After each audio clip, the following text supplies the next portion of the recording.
आज की मीटिंग में आज की जो मीटिंग हमारे चेयरमैन लीगल सर्विस अथॉरिटी उनकी अध्यक्षता में हो रही है, उस मीटिंग में मुझे भी कुछ बोलने का मौका मिला, उसके लिए मैं धन्यवाद करता हूँ। क्वेश्चन कि लीगल सर्विस अथॉरिटी की जरूरत कब पड़ी और लीगल एड में कौन से देने की क्या यूज़ नहीं। सर, ऐसा माना जाता था कि जो केसेज हैं, जो लॉ है, ये बड़े लोगों के लिए, अदालतें जो हैं बड़े लोगों के लिए बनी है, छोटे लोगों के इसमें कोई काम नहीं है। क्योंकि जब भी कोई केस फाइल होता था या किसी एक्यूज़ को अरेस्ट किया जाता था तो उसमें लोगों के मन में ये धारणा थी कि हमें एडवोकेट एंगेज करना पड़ेगा, जिसमें एडवोकेट की फीस होगी, हम पे नहीं कर पाएंगे। इसलिए लोग घर में बैठकर ही इस चीज़ को एडमिट कर लेते थे कि ये मैं दोषी हूँ, उसमें आगे बढ़ने की कोशिश नहीं करते थे। लेकिन जब ये चीज़ सामने आई, लीगल सर्विस अथॉरिटी के सामने हर सुप्रीम कोर्ट से लेकर छोटी अदालतों तक एक पैनल बने, जिसको अलग अलग नाम दिए गए। नेशनल लीगल सर्विस अथॉरिटी है, उसको जो सुप्रीम कोर्ट में वर्क करती है, स्टेट लेवल की हाई कोर्ट में, जो हमारे डिस्ट्रिक्ट लेवल की, उसको डलसा कहा गया। ऐसे जो है जो लीगल सर्विस अथॉरिटी ने अलग अलग पैनल बनाए गए। हमारे सब लीगल सर्विस अथॉरिटी के चेयरमैन, जैसे हमारे सीनियर सब जज साहब हैं, इनकी देख रेख में जो भी वर्क होता है।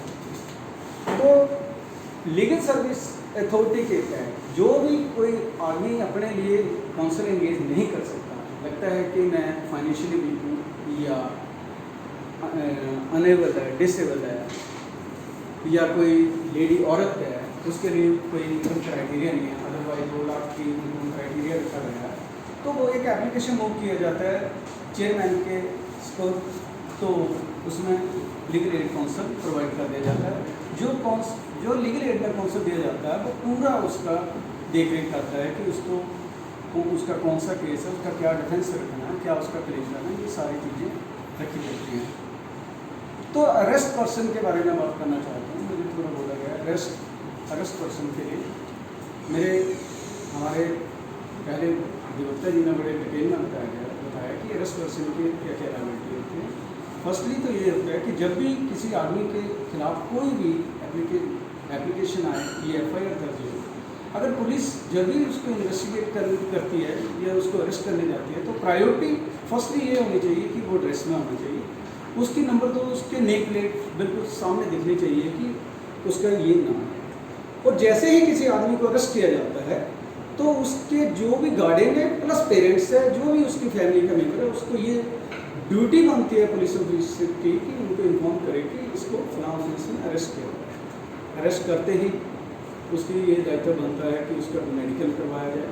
मेडिकल करवाने के बाद उसको विदिन 24 आवर जो है वो मजिस्ट्रेट के सामने पेश करना होता है। बट इसमें प्रोविज़न में ये बताया गया है कि अगर जो जर्नी पीरियड है, चाहे आदमी एक दिल्ली से या चंडीगढ़ से यहाँ तक लाया जा रहा है, तो उसके लिए जो जर्नी पीरियड है वो उसको एग्जाम कर दिया जाए। दूसरा, माना कि एक लेडी के खिलाफ कोई एप्लीकेशन की गई है थाना में, तो पुलिस के लिए सख्त हिदायत दी गई है कि आप सनसेट और सनराइज का लेडी के लिए प्रोविज़न लागू हुआ कि आप सूर्य अस्त होने के बाद आप लेडी को थाना में नहीं रख सकते, ना उसको बुला सकते हैं। सूर्य उदय होने से पहले भी आप लेडी को ना बुलाएंगे, ना उसको थाना में रख सकेंगे। तीसरा, अगर किसी लेडी को आप अरेस्ट करते हैं, तो उसके लिए आपकी जो इन्वेस्टिगेशन है वो लेडी कांस्टेबल ही करेगी। लेडी कांस्टेबल ही आपके जो स्टेटमेंट है वो रिकॉर्ड करेगी। उसके अलावा अगर आपका मेडिकल के लिए आप लेडी को लेकर जाती है पुलिस, तो वहाँ पर भी एक लायबिलिटी है कि एक लेडी डॉक्टर ही लेडी का वो मेडिकल करेगी। इसके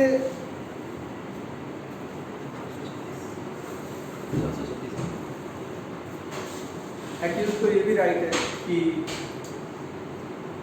अगर उसको अंदेशा हो रहा है कि मेरी अरेस्ट हो सकती है किसी FIR में, तो उसको प्रोविज़न में डिफाइन किया गया है कि 436 में जो एंटिसिपेटरी बेल के लिए बुक कर सकता है और बेल ग्रांट की जा सकती है। और जैसे पहले बताया गया है कि जितना कम हो सके एक्यूज की अरेस्ट होगी। इसीलिए CRPC में अमेंडमेंट किया गया, उसमें 48 नोटिस का प्रोविज़न रखा गया कि अगर बहुत ही अर्जेंसी है तभी आप किसी को अरेस्ट करेंगे, अदरवाइज आप 48 का नोटिस देकर उसके प्रेजेंस को शो करेंगे कि वो जब भी पुलिस उसको चाहेगी वो इन्वेस्टिगेट ज्वाइन करेगी। तो वैसे ज़्यादा टाइम ना लेते हुए मैं अपने बारे में यही एग्जाम देता हूँ। जय हिंद।